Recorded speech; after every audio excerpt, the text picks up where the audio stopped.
معدن الجود والكرم وعلى آله وأصحابه وبارك وسلم يا سلام.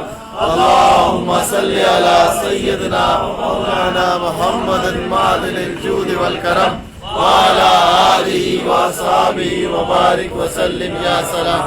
اللهم صل على سيدنا ومولانا محمد معدن الجود والكرم وعلى آله وأصحابه وبارك وسلم يا سلام. اللهم صل على سيدنا ومولانا محمد معدن الجود والكرم وعلى آله وأصحابه وبارك وسلم يا سلام. اللهم صل على سيدنا ومولانا محمد معدن الجود والكرم وعلى آله وأصحابه وبارك وسلم يا سلام. حضور علیہ السلام یہ حدیث پاک جو ہے جامع ترمذی شریف کی، سیدنا ابی بن کعب رضی اللہ تعالی عنہ فرماتے ہیں کہ میں نے عرض کی یا رسول اللہ صلی اللہ علیہ وآلہ وسلم میں کثرت درود شریف پر دعا مانگتا ہوں تو اس میں سے حضور پر درود کے لیے کتنا وقت مقرر کروں؟ تو حضور علیہ السلام نے فرمایا جو تم چاہو. عرض کی چوتھائی. فرمایا جو تم چاہو تیرے لیے بہتر، اگر زیادہ کرو تو تمہارے لیے بھلائی ہے. میں نے عرض کی 2/3. تو آقا کریم علیہ السلام نے فرمایا جو تم چاہو اگر اور زیادہ کرو تو تمہارے لیے بہتر ہے. میں نے عرض کی کہ تو کل وقت درود کے لیے مقرر کر لوں. تو آقا کریم علیہ السلام نے فرمایا ایسا ہے تو اللہ تمہارے کاموں کی کفایت فرمائے گا اور تمہارے گناہوں کو بخش دے گا. سبحان اللہ. سبحان اللہ. اگر تو سارا وقت درود شریف پڑھے گا تو اللہ تعالیٰ جمیع جس غم ہیں ان کی جو رب تعالیٰ ان کی کفایت کرے گا اور تیرے سارے گناہ بخش دے گا. سبحان اللہ. تو ہم چلتے پھرتے کوشش کریں کہ درود ہی پڑھتے رہیں. درود شریف. اللہم صلی علی سیدنا و مولانا محمد معدن الجود والکرم وعلى آلہ وأصحابہ وبارک وسلم یا سلام. اللہم صلی علی سیدنا و مولانا محمد معدن الجود والکرم وعلى آلہ وأصحابہ وبارک وسلم یا سلام. اللہم صل علی سیدنا و مولانا محمد معدن الجود والکرم وعلى آلہ وأصحابہ وبارک وسلم یا سلام. اللہم صل علی سیدنا و مولانا محمد معدن الجود والکرم وعلى آلہ وأصحابہ وبارک وسلم یا سلام. اللہم صل علی سیدنا و مولانا محمد معدن الجود والکرم وعلى آلہ وأصحابہ وبارک وسلم یا سلام. اللہم صل علی سیدنا و مولانا محمد معدن الجود والکرم وعلى آلہ وأصحابہ وبارک وسلم یا سلام. اللہم صل علی سیدنا و مولانا محمد معدن الجود والکرم وعلى آلہ وأصحابہ وبارک وسلم یا سلام. اللہم صل علی سیدنا و مولانا محمد معدن الجود والکرم وعلى آلہ وأصحابہ وبارک وسلم یا سلام. اللہم صل علی سیدنا و مولانا محمد معدن الجود والکرم وعلى آلہ وأصحابہ وبارک وسلم یا سلام.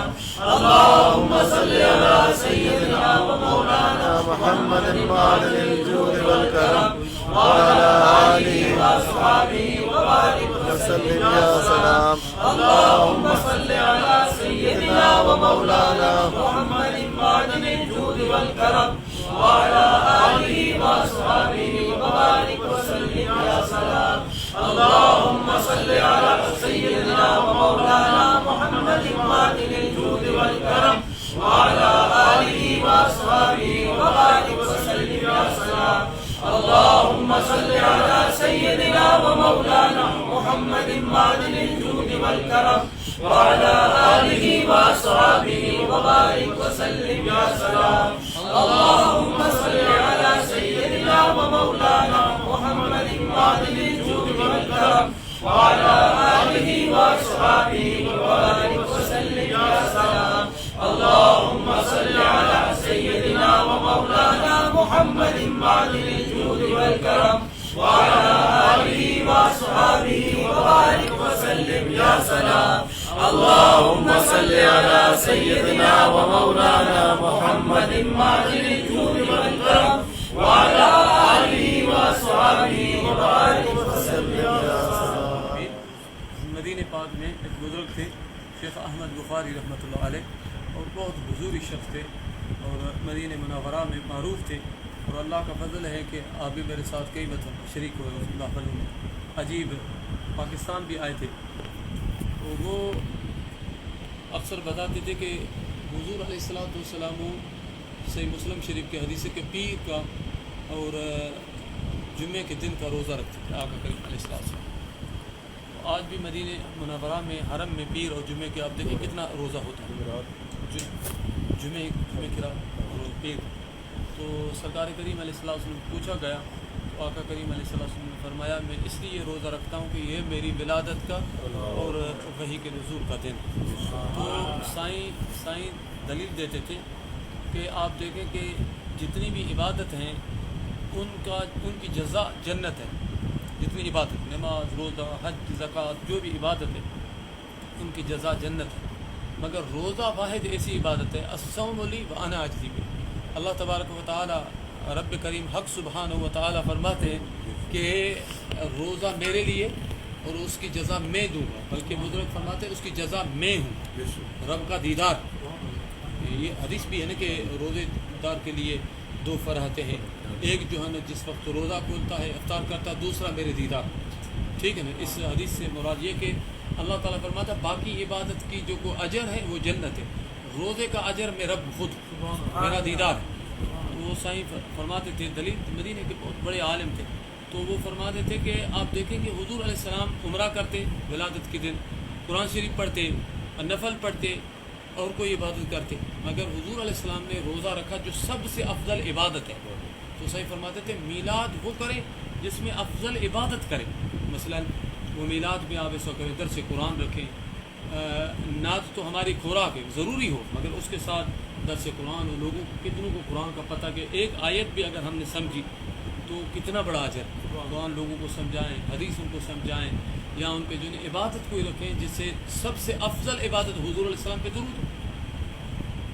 درود جو ہے افضل عبادت ہو، اس لیے کہ درود شریف تو نماز، روزہ، حج، زکوٰۃ جو بھی قرآن پاک میں حکم ہے وہ اللہ سے صرف ہمارے لیے، انسانوں کے لیے، بندوں کے لیے.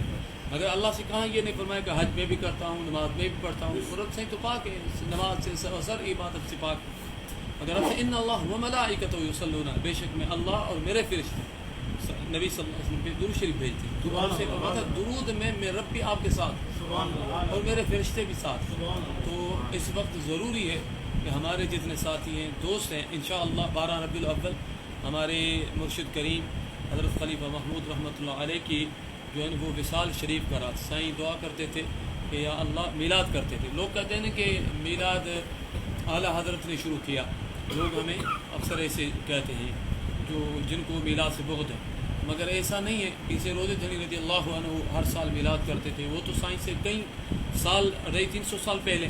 تو وہ سائیں محمود رحمۃ اللہ علیہ میلاد کرتے تھے اور ہر میلاد میں دعا فرماتے تھے کہ یا اللہ میرا میلاد قیامت تک چلے.